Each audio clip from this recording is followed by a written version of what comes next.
Xin chào các bạn đã quay trở lại với review 5 phút. Ở cuối tập trước, đang trong lúc cảm xúc dâng trào, Lục Tuyết Kỳ bỗng hỏi một câu khiến Quỷ Lệ như bừng tỉnh. Còn Bích Giao thì sao? Câu hỏi này như một gáo nước lạnh tạt thẳng vào mặt, toàn thân Quỷ Lệ bỗng lạnh toát, hắn từ từ cúi thấp đầu, chìm vào im lặng. Mãi lâu sau, hắn mới ngẩng lên. Khuôn mặt vừa rồi còn phảng phất nét hoan hỉ, giờ đã hoàn toàn biến mất, thay vào đó là sự lạnh lùng, âm trầm. Lục Tuyết Kỳ nhận thấy sự biến đổi ấy, toàn thân nàng cũng hóa băng giá, sự ôn nhu trong lòng dần dần chìm khuất. Không biết trôi qua bao lâu, Quỷ Lệ nhìn nàng rồi buông lời nói, lần sau tái kiến, nàng cứ việc động kiếm. Dứt lời, hắn chậm rãi rời đi, không hề ngoảnh đầu lại dù chỉ một lần. Lục Tuyết Kỳ đứng đó, gương mặt trắng bệch, trên môi vương vấn một nụ cười chua chát. Dưới ánh trăng mờ, những giọt lệ dài bắt đầu lăn trên má nàng. Vài ngày sau, trên đỉnh Thông Thiên Phong hội tụ tất cả nhân sĩ chính đạo của Thanh Vân Môn và Phần Hương Cốc để đợi người của Thiên Âm Tự đến bàn bạc chính sự. Không lâu sau, Phổ Hoàng đại sư cùng đoàn tùy tùng với Phổ Phương sư đệ và các cao tăng như Pháp tướng, Pháp Thiện đã liền có mặt. Lúc bấy giờ, Phổ Hoàng kể lại việc đã diệt trừ hàng chục yêu thú tập kích một thôn làng nhỏ cách Thanh Vân Sơn 700 dặm về phía nam, nhưng đáng tiếc thôn dân đã bị sát hại. Ông cho biết những yêu thú đó là mãnh thú Nam Cương biến thành nên rất tàn nhẫn và hiếu sát. Nghe vậy, Vân Dịch Lam lập tức hỏi Phổ Hoàng về chiến lược của yêu thú khi giao chiến với các cao tăng Thiên Âm Tự. Phổ Hoàng đại sư cho biết, phần lớn yêu thú là quái vật bình thường, dễ dàng bị đánh bại bởi những người tu đạo có đạo hạnh trung bình.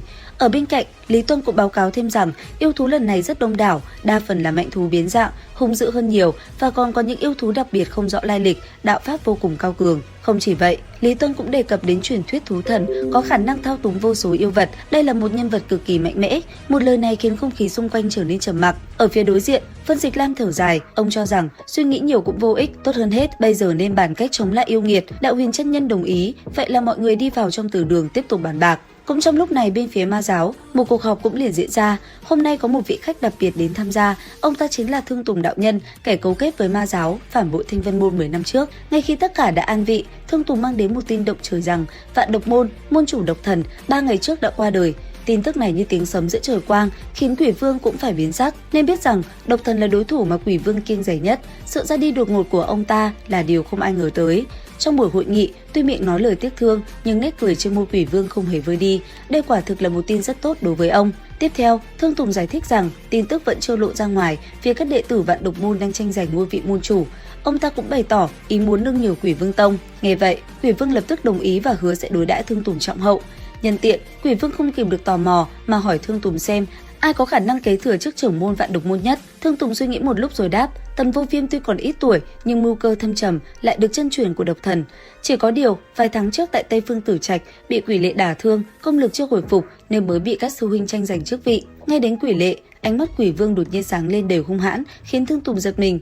Vài giây sau, Quỷ Vương trấn tĩnh lại, sau đó giải thích là do ông ta vui mừng khi thấy Quỷ Lệ đã đạt đến trình độ siêu phàm. Tuy nhiên, trong lòng Thương Tùng lại thầm cười nhạt, nhớ lại hình ảnh Trương Tiểu Phàm 10 năm trước trên đỉnh Thanh Vân Sơn, ông ta hiểu rằng ánh mắt của Quỷ Vương không chỉ đơn thuần là niềm vui. Đúng lúc này, Quỷ Lệ đáp xuống Quỷ Vương tông tổng đường, dáng vẻ lạnh lùng bước thẳng vào trong, mặc cho sự kính sợ của các đệ tử.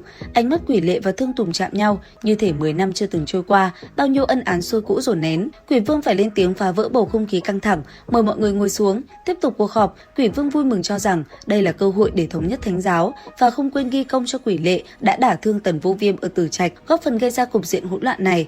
Ngay một lời này, Quỷ Lệ khẽ cau mày, sắc mặt trở nên thâm trầm. Tiếp lời Quỷ Vương, Thương Tùng chủ động tuyên bố mình có một kế sách giúp Quỷ Vương tông san bằng Vạn Độc Môn mà không phải chịu tổn thất quá lớn. Mọi người ai nấy đều ngạc nhiên và bàn tán xôn xao vì Vạn Độc Môn tuy mất độc thần nhưng vẫn là một thế lực mạnh mà bọn họ phải dè chừng. Tình hình Vạn Độc Môn hiện giờ như con rết nhiều chân, dù mất chân này vẫn còn nhiều chân khác. Thậm chí, cả khi Quỷ Vương tông có huy động toàn lực, muốn tấn công một lần mà lật đổ được Vạn Độc Môn thì cũng gặp khó khăn rất lớn. Ngay cả khi thành công, chỉ sợ bản thân cũng tổn thương nguyên khí trầm trọng. Rõ ràng, hợp hoan phái bảng quan đứng ngoài sẽ chiếm phần tiện nghi. Quỷ Lệ biết Quỷ Vương suy nghĩ luôn cẩn và sáng suốt, tuyệt không thể dốc toàn lực một cách vô ích. Ông ta rất minh bạch đạo lý này. Nhất thời, hắn cũng cảm thấy tò mò về cái gọi là diệu kế của Thanh Tùng đạo nhân. Vậy là hắn bèn nói, ồ, đã có diệu kế, xin được thỉnh giáo. Thương Tùng đạo nhân không hề khiêm nhường, hướng về phía Quỷ Vương khẽ gật đầu, nhìn mọi người xung quanh rồi lên tiếng nói, chư vị có thể thấy được hiện nay thế nhân sợ nhất là điều gì? U Cơ lên tiếng đáp, tất nhiên là những yêu thú hại người ở Nam Cương. Tại sao đạo trưởng lại đề cập đến lũ quái vật đó? Quỷ tiên sinh cũng khẽ gật đầu đồng tình. Thương Tùng đạo nhân tiết lộ kế sách, lợi dụng lũ yêu thú Nam Cương để gây ra một cuộc huyết đấu với Vạn Độc Môn, khiến cả hai bên đều tổn thất nặng nề. Kế hoạch chi tiết được bàn bạc kỹ lưỡng, không lâu sau liền chính thức đưa vào hành động. Đến đây thì cũng hết tập 57 Chu Tiên 3D. Xin chào và hẹn gặp lại các bạn ở những video tiếp theo.